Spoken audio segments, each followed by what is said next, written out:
सबकी सहमति से यूनानिमसली आपको स्पीकर चुना है। स्पीकर का राजस्थान की विधानसभा में बहुत बड़ा रोल होता है, क्योंकि सत्ता पक्ष हो चाहे विपक्ष हो, वो स्पीकर के कंट्रोल में रहता है। स्पीकर जो नियम प्रक्रिया, जो परंपरा जो चली आ रही हैं, उनका निर्वहन करवाता है।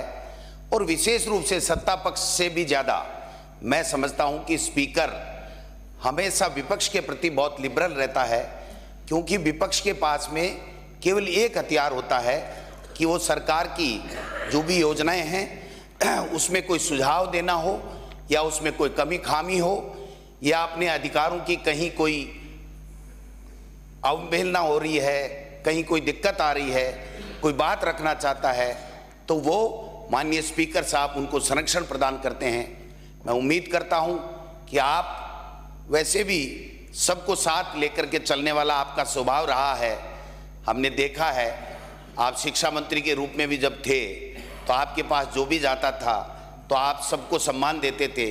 मैं समझता हूं कि पहले तो हम सोच रहे थे, क्योंकि आपके दल में ये तय कर रखा था कि इस उम्र से ऊपर ये नहीं हो सकता, ये नहीं हो सकता, तो हमने सोच लिया था आप अंडमान निकोबार के राज्यपाल बनेंगे। लेकिन हमारा सौभाग्य है कि आप यहाँ विधानसभा में भी आए और आप राजस्थान के स्पीकर विधानसभा के बने।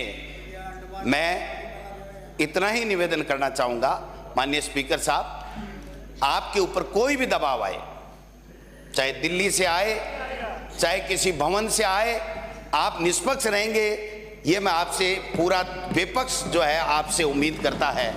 और आप, क्योंकि अब तो उस संन्यास आश्रम की तरफ आप बढ़ रहे हैं, तो मैं समझता हूं कि जब संन्यास आश्रम की तरफ व्यक्ति बढ़ता है तो न तेरा न मेरा, सबको, पूरे जगत को, पूरे पक्ष और विपक्ष को मान करके आप जो है वो इसकी और ज़्यादा गौरवान्वित इस राजस्थान की विधानसभा की नियम और प्रक्रिया और परंपराओं को करेंगे।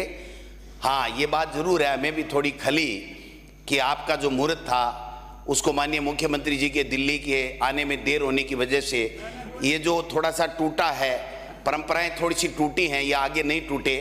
महामहिम राज्यपाल ही विधानसभा का प्रथम सत्र बुलाता है, वो खुद यहाँ पर अभिभाषण देता है। इस परंपरा को भी इसकी बार तोड़ा गया है, हमें ऐतराज़ है। लेकिन मैं समझता हूँ कि आगे से कम ये जो परंपराएं आज या कल जितने भी टूटी हैं ये नहीं टूटें, और ये सदन सार्थक चर्चा के साथ में राजस्थान की जनता के मुद्दों पर चर्चा हो, और जो मंथन हो उसमें से अमृत निकले, और राजस्थान की जनता की हम किस प्रकार से सेवा कर सके, पक्ष और विपक्ष मिल करके, ये हम लोग भी प्रयास करेंगे। हम भी संकल्प लेते हैं कि हम आपको ज़्यादा परेशान नहीं करेंगे। लेकिन पहले जैसे थोड़ा हुआ था पिछले टर्म में, उसमें मेरा और तेरा वहाँ से होने लग गया था, वो नहीं होना चाहिए। फिर मैं आपको विश्वास दिलाता हूँ कि हम सब मिल करके आप एक सम्मान दृष्टि से देखेंगे तो सत्ता पक्ष को भी हम सहयोग देंगे, क्योंकि जो सरकार बन गई वो 5 साल के लिए राजस्थान की जनता ने चुनी है। वो जो अच्छा काम करेगी उसको मेज थपथपा के स्वागत करेंगे। अगर कोई कमी खामी हमें लगेगी तो हम आपके माध्यम से सरकार तक, मंत्री और मुख्यमंत्रियों तक हम बताने का चेष्टा करेंगे।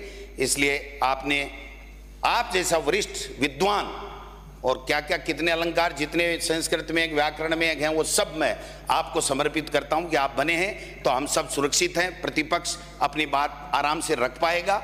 इन्हीं आशा और अपेक्षा के साथ में आपको पुनः बहुत बहुत बधाई, बहुत बहुत शुभकामनाएं। धन्यवाद।